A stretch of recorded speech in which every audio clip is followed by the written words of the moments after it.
ஜவஹர் அலி sir, என்ன sir புது புது பால் கம்பெனி எல்லாம் தமிழகத்துக்கு வரப்போகுது, அப்ப இனிமேல் பால் தட்டுப்பாடே இருக்காது அப்படின்னு சந்தோஷமா இருக்கலாமா? பால் தட்டுப்பாடு இல்லாம கூட போகலாம். ஆனா இந்த தமிழ்நாட்டு மக்களுடைய தட்டுப்பாடு எல்லா வகையிலும் அதிகரிச்சுக்கிட்டு தான் போகும். இவர்களை பொறுத்த வரைக்கும் மக்களுக்கு சேவை செய்யவோ தமிழ்நாட்டை உயர்த்தி பிடிக்கவோ ஆட்சிக்கு வரல. கொள்ளை அடிக்கிறதுக்காக ஆட்சிக்கு வந்தவர்கள் இன்றைக்கு தமிழ்நாட்டை அதால பாதாளத்துக்கு கொண்டு போறதா அவர்களுடைய நோக்கமாக இருக்குது. பால் உற்பத்தியை பெருக்கி அவர்களுக்கு எந்த லாபமும் வராது. அவர்களுக்கு போதைப் பொருட்கள் கஞ்சா உற்பத்தியை பெருக்கினால் அதற்கு அவர்களுக்கு கமிஷன் கிடைக்கும். அதனால இதுல அவர்களுக்கு ஈடுபாடு குறைவா இருக்கலாம். ஆனா மக்களுக்கான பிரச்சனைகளை இந்த அரசாங்கமோ இந்த அரசாங்கத்தினுடைய அமைச்சர்களோ கண்டுகொள்ளாதது இருக்கிறதா இந்த தமிழ்நாட்டினுடைய மோசமான ஒரு சாபக்காடான ஆட்சி தமிழ்நாட்டில் நடக்கிறதுங்கிறதுக்கு உதாரணமாக ஏன் ஜவஹர் அலி சார், ஆரம்பத்தில இருந்தே இந்த பால்வளத்துறைக்கும் திமுகவுக்கும் பெரிய ஏழாம் பொருத்தமா இருக்கே, ஏன் பல்வேறு பிரச்சனைகள்? ஆமா, ஏற்கனவே 2 அமைச்சர்கள் மாற்றப்பட்டிருக்காங்க. ஏன்னா அவங்க எந்த அமைச்சருக்கும் ஒரு நிர்வாக திறமை இல்ல. எந்த அமைச்சருக்கு தான் இருக்கு. இப்போ இந்த ஆவின் பாலை பத்தி எடுத்துக்கணும். இந்த ஆவின் இந்த 3 வருஷத்துல இந்த திமுக ஆட்சிக்கு வந்ததுல இருந்து 8 முறை பால் பொருட்கள் விலையை எல்லாம் உயர்த்தி இருக்காங்க சார். இரண்டாவது அதிமுக ஆட்சி காலத்துல பால் ஒரு முறை ஒரு நாளைக்கு அதாவது கடைசியா டிசம்பர் மாசம் 2021ல 41 லட்சம் லிட்டர் கொள்முதல் பண்ணாங்க. 41 லட்சம் லிட்டரு பால் முகவர்கள் கிட்ட இருந்து சொசைட்டிகள் மூலம் கொள்முதல் பண்ணாங்க. ஆனா இப்ப இவங்க எவ்வளவு தெரியுமா கொள்முதல் பண்றாங்க? வெறும் 26 லட்சம் லிட்டர் மட்டுமே கொள்முதல் பண்றாங்க. ஆனா தமிழ்நாட்டுல மொத்தம் உற்பத்தி எவ்வளவு தெரியுமா? தமிழ்நாட்டுல மொத்தம் பால் உற்பத்தி மற்றும் 1,82 லட்சம் லிட்டர் தமிழ்நாட்டுல உற்பத்தி ஆகுது.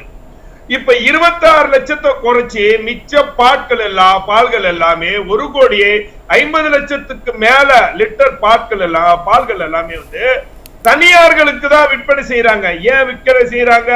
அதுக்கு என்ன காரணம்? இன்னும் சொல்ல போனா நந்தினிங்கிற ஒரு நிறுவனம், இன்னைக்கு கர்நாடகாவை சேர்ந்த நிறுவனம், அமுல் ஒரு நிறுவனம், நந்தினி நிறுவனம் ஒரு நாளைக்கு தமிழ்நாட்டுல 60 லட்சம் பால்களை அவங்க வாங்குறாங்க, கொள்முதல் செய்ய 60 லட்சம் லிட்டர் பால்களை கொள்முதல் செய்யறாங்க. இவங்க வெறும் 28 தமிழ்நாட்டு அரசாங்கத்தினுடைய இன்னும் சொல்ல போனா 11,000 கொள்முதல் நிலையங்கள் சொசைட்டி இருந்த இந்த தமிழ்நாடு ஆவி நிறுவனத்துல இன்னைக்கு 8,000 நிறுவனமா குறைச்சிருக்குது. இப்போ அது மட்டும் இல்ல சார், இந்த பால் பதப்படுத்துற மிஷின் இருந்தது தெரியுமா? 9,000 சொசைட்டி மிஷின்கள்ல இப்போ 4,000க்கு மேற்பட்ட அந்த சொசைட்டி பதப்படுத்துற மிஷின் எல்லாம் ரிப்பேர் ஆயிருக்கு. இந்த மிஷின்களையும் கூட ரிப்பேர் பண்ணல. அப்ப ஏன் ரிப்பேர் பண்ணல? எதுக்காக ரிப்பேர் பண்ணல கேள்வி எழுது. அப்போ தனியார் நிறுவனங்களுக்கு விற்பனை அதிகரிச்சால் இவர்களுக்கு லாபம். இன்னும் சொல்ல போனா நீங்க இவங்க பால் முகவர்கள்ட்ட இருந்து பணம் வாங்குறாங்களா, பாலை வாங்குறாங்களா, இது போன்ற ஒரு 400 கோடி ரூபாய்க்கு இன்னும் அந்த கொள்முதல் பண்ணதுக்கான பணத்தை இவங்க கொடுக்காம வச்சிருக்காங்க. 400 கோடிக்கு இது பாலுங்கிறது ஏழை விவசாயிகள் கொண்டு கொடுக்கக்கூடிய விஷயம். அவர்களுக்கு பணத்தை கொடுத்தாதான் கொள்முதல் தினம் கொண்டு கொடுக்க முடியும். 400 கோடி ரூபாய்க்கு இந்த அரசாங்கம் வந்ததற்கு பிறகுதான் நான் சொல்றேன். அதிமுக அரசாங்கத்திலேயோ அண்ணன் ராஜேந்திர பாலாஜி அமைச்சராக இருந்த பொழுது 41 லட்சம் லிட்டர் கொள்முதல் செய்யப்பட்டு அதுல 38 லட்சம் லிட்டர் பால்களுக்கு மட்டுமே சப்ளை பண்ணும். மீதி 3 லட்சம் லிட்டர்களை மட்டுமே வேற வேற பொருட்களுக்கு உபயோகப்படுத்தணும். ஆனா இப்போ இவர்கள் கொள்முதலையும் குறைச்சி இதுலயும் சுமார் 400 கோடி ரூபாய்க்கு வச்சிருக்காங்க. அதை விட ஒரு கேவலமான ஒரு அரசாங்கத்துக்கு முன்னுதாரணம், நீங்க 2021க்கு முன்னாடி நீங்க பால் பாக்கெட்டினுடைய அந்த பிளாஸ்டிக்கினுடைய தரம் இருந்தது தெரியுமா? அந்த தரம் ரொம்ப நல்லா இருந்தோம், பால் பாட்டு கிளியாது. இப்ப அந்த பால் பாக்கெட்ல ஒரே கம்ப்ளைண்ட் என்ன தெரியுமா? பாக்கெட்டுகள் கிழிஞ்சு போயிடுது. காரணம் என்னடா, அன்னைக்கு 1 கிலோக்கு 425 பால் பாக்கெட் எடுத்தாங்க. இன்னைக்கு அதுல கூட மிச்சப்படுத்தணும் 520 பால் பாக்கெட் கவர்கள் எடுக்கிறாங்க.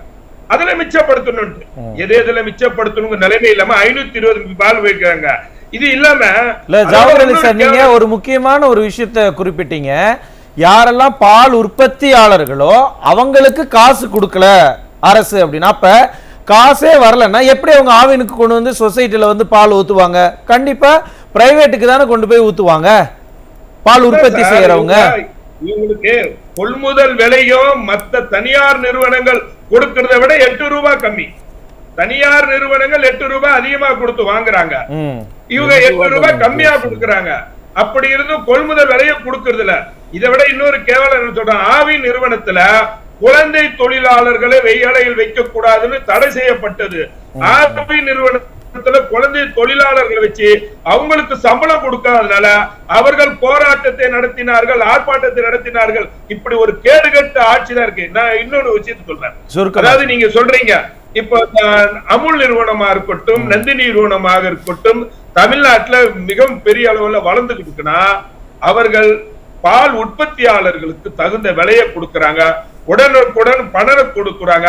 அதற்கான பதப்படுத்தக்கூடிய மிஷின்களை எல்லா இடத்துலயும் வச்சு பால்கள் வந்து தேக்கம் இல்லாம உடனே பண்ணிடுறாங்க. புரியுது ஜவஹர் சார். இந்த இடத்துல எனக்கு இன்னொரு சந்தேகமும் வருது. அது ஏன் குஜராத்தினுடைய அமுல் நிறுவனத்துக்கு இவ்வளவு தூக்கி கொடுக்கணும்? ஏன்னா 2023 இந்த இஷ்யூ வந்தது. கிருஷ்ணகிரி, தருமபுரி அந்த வட மாவட்டங்கள்ல இருக்கக்கூடிய பால் உற்பத்தியாளர்கள் கிட்ட அதிகமா காசு கொடுத்து வாங்குறாங்க. இன்னும் என்னன்னா அங்க இண்டஸ்ட்ரி எல்லாம் அவங்க பில்ட் பண்ணிட்டு இருக்காங்க அப்படிங்கிற பெரிய சர்ச்சை வந்தது. இப்ப என்னன்னா சென்னைக்கு பக்கத்தில் இருக்கக்கூடிய மாவட்டங்கள்ல இந்த அமுல் நிறுவனத்தினுடைய பொருட்கள், பால் பொருட்களுக்கெல்லாம் வந்து டீலர்ஸ், டிஸ்ட்ரிபியூட்டர்ஸ் எல்லாம் பார்த்துக்கிட்டு இருக்காங்க. 2 மாசத்துல இங்க முழுக்க வந்துரும் அப்படிங்கிற ஒரு இஷ்யூ எழுந்திருக்கு. இதெல்லாம் அரசனுடைய கவனத்துக்கு போகாதா? இல்ல, அரசனுடைய கவனத்துக்கு போயிட்டு தான் இருக்கு. அதை பத்தி அவர்களுக்கு கவலை இல்லை. இப்போ வேற அமுல் நிறுவனத்தின் மூலம் இங்க விற்பனை, அமுல் நிறுவனம் மட்டுமல்ல, நந்தினி போன்ற நிறுவனங்கள் விற்பனை செய்வதன் மூலம் அவர்களுக்கு கிடைக்கக்கூடிய கமிஷன் தொகை அதிகமா கிடைக்கும். பாலுவதில் வந்து இவர்களுக்கான அந்த தொகையை வந்து இவர்களுக்கு வந்து இன்னும் சொல்ல போனா பல்வேறு தனியார் நிறுவனங்கள்ல திமுக கட்சியை சார்ந்தவர்கள் ஷேர் ஹோல்டராக இருக்கிறார்கள். பல்வேறு பால் நிறுவனங்களில் அந்த விற்பனை அதிகரிக்கணுங்கிறதுக்காகவும் இன்னும் நீங்க சொல்ல மாட்டீங்களா, இப்ப ஸ்டாலினுடைய மனைவி துர்கா ஸ்டாலின் பேர்ல ஒரு வாட்டர் பாட்டில் வந்திருக்கு தெரியுமா? வாட்டர் பாட்டில், அந்த பாட்டில் தான் எல்லா ஒயின் ஷாப் நிறுவனங்களும் எல்லா கேளிக்கை இடங்கள்லயும் அதுதான் விற்கணுங்கிற ஒரு சட்டத்தை போட்டு வச்சிருக்காங்க தெரியுமா?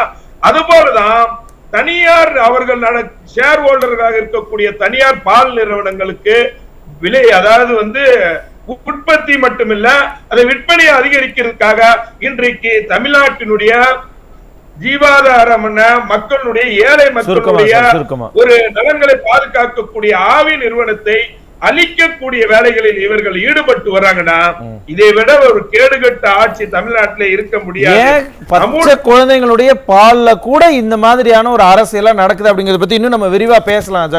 நீங்க பாத்தீங்கன்னா இப்ப சார் அமுல் நிறுவனமும் ஆவி நிறுவனமும் ஒரே சமயத்துல கொண்டு வரப்பட்டதான். இன்னைக்கு அமுல் நிறுவனனுடைய வளர்ச்சி எப்படி இருக்கு? நீங்க 2021 வரைக்கும் ஆவினுடைய நிறுவனத்தினுடைய வளர்ச்சி வந்து அதான் சொல்றேன், 41 லட்சம் லிட்டர் நாம கொள்முதல் செஞ்சதே இன்னைக்கு 26 லட்சம் லிட்டரா குறைஞ்சி போனது. இவர்களுக்கு கையாளத்தனமா இல்ல இவர்கள் வேண்டுமென்றே செய்கிறார்களா, நிர்வாக திறமையற்ற செயலா என்ற நிலைகள் எல்லாம் புரியுது சார். உள்ளபடியே என்ன காரணம்ங்கிறது இன்னும் நம்ம விரிவா பேசலாம். சுருக்கமா அதாவது அம்மா ஆட்சி காலத்துல வந்து கறவை மாடுகள் திட்டம் இருந்தது.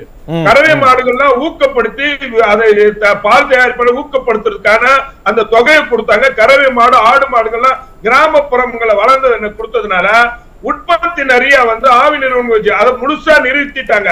இன்னும் சொல்ல போனா கால்நடை பூங்கா தலைவாசல்ல ஆரம்பிக்கப்பட்டத இன்றைக்கு மூடி வச்சிருக்காங்க.